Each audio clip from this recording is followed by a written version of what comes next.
Attorney general ও বাংলাদেশ বার কাউন্সিলের chairman Mohammad Asaduzzaman বলেছেন, প্রধান বিচারপতিও আদালত অবমাননার ঊর্ধ্বে নন।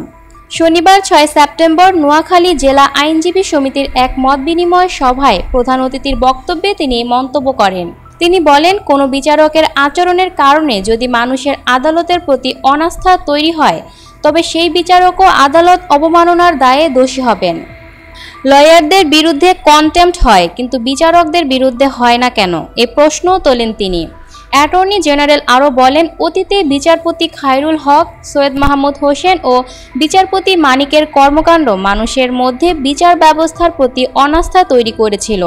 তাই এখন থেকে আদালত অবমাননার দায়ে বিচারকদেরও দোষী সাব্যস্ত করা শুরু হওয়া উচিত। এ সময় তিনি দুর্নীতির বিরুদ্ধে থেকে আইনজীবীদের অধিকার রক্ষায় কাজ চালিয়ে যাওয়ার প্রত্যয় ব্যক্ত করেন। সভায় আরও বক্তব্য রাখেন বিএনপি চেয়ারপারসনের উপদেষ্টা ব্যারিস্টার এ.এম. মাহবুব উদ্দিন খোকন, ব্যারিস্টার মীর মোহাম্মদ হেলাল উদ্দিন প্রমুখ। এর আগে অ্যাটর্নি জেনারেল সুবর্ণচর, কোম্পানিগঞ্জ ও মানিকপুরে বিভিন্ন কর্মসূচিতে অংশ নেন। Lucky Akter, people voice television, Dhaka.